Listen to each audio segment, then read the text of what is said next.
হঠাৎ করে কোন ছাত্র জানি ডিস্টার্ব করছে, উনি মিজাজ গরম হয়ে গেছে। কে আমার নামাজে এত গন্ডগোল ঘটাইলো, কে আমারে ডিস্টার্ব করলো, আমি থাকবো না, চলে যাব আমি ঘরপুর। চুনারগড় থেকে ঘরপুর যাবেন সাহস কথা নয়, গাড়ি ছাড়া সম্ভব না, প্রায় 2 ঘন্টা 2.5 ঘন্টা সময় লাগবে গাড়িতেও। হুজুররা কয়, হুজুর রাত বাজে এখন 3টা, কেমন করে আমরা আপনাকে ঘরপুর পৌঁছাবো, কোনো গাড়ি করে কিছুই তো নাই। হুজুর একটু কষ্ট করে থাকেন। আল্লাহর ওলি কয়, তোমরা আমাকে পৌঁছাও এটাকে আমি বলছি? আমি শুধু বলছি আমি থাকবো না, চলে যাব। ফজরের নামাজের পর আমার বুখারীর দরস আছে, আমি বুখারী শরীফ পড়াবো ফজরের পর, আমার যেতেই হবে। হুজুর কেমনে যাবেন? কয়, এটা কি তোমাদের বলতে হবে? মাদ্রাসার দোতলা থেকে নেমে তিনি রাস্তায় চলে আসলেন। হুজুররাও পিছনে পিছনে, কেউ ভয়ে কোনো কথা বলেন না, ভয়ে কোনো কথা বলেন না। উনি রাস্তায় এসে দাঁড়ায় রইলেন।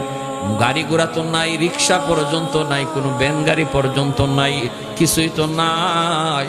হুজুররাও কেমনে হুজুরে পাঠাবেন, সবাই পিছনে দাঁড়ায় রইছেন আর কাঁপতেছেন ভয়ে। এখন কি করি? আবার যদি বলি হুজুর একটু রেস্টে আসেন, তাহলে মারতেও পারে, হুজুরে হাতে লাঠি দিয়ে বাড়িও দিতে পারে। কই তাহলে এখন কি করি? হঠাৎ করে দেখা যায় ওই দিক থেকে একটা সাদা রঙের প্রাইভেট কার শা ডাকায়া হুজুরের সামনে হাজির হইয়াই হুজুরকে সালাম দেয়। পাগড়ি পরা এক ড্রাইভার,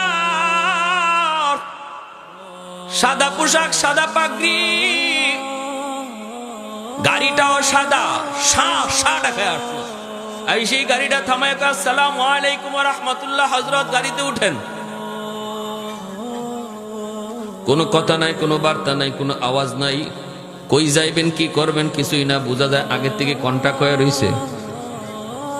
এইবার হুজুররা বলতেছেন, আমরা অবাক হয়ে দেখতেছিলাম আর বলতেছিলাম, আমরাও তাকায় রইছি, দেখি ড্রাইভারে চিনি কিনা।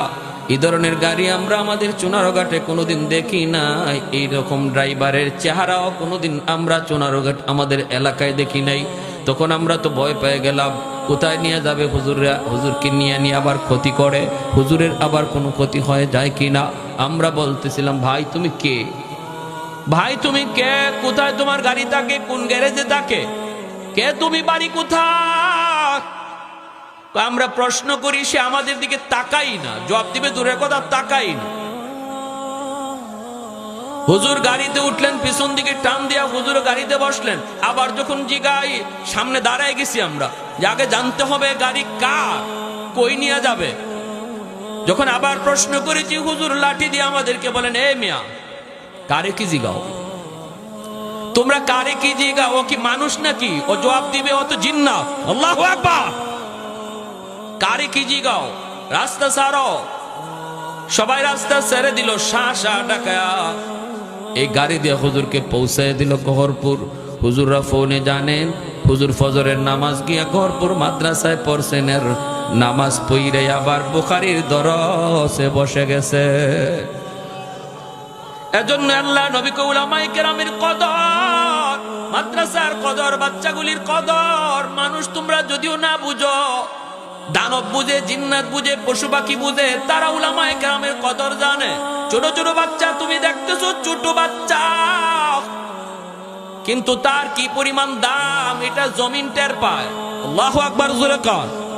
যেই মানুষটা, যেই বাচ্চাটারে আল্লাহ পাক রব্বুল আলামিন যার সিনাটাকে পছন্দ করেছে, তার কালাম আমানত রাখার জন্য হাজারো বাচ্চার ভিতর থেকে আল্লাহ পাক পছন্দ করে নির্বাচন করে কিছু বাচ্চাকে আল্লাহ পাক তার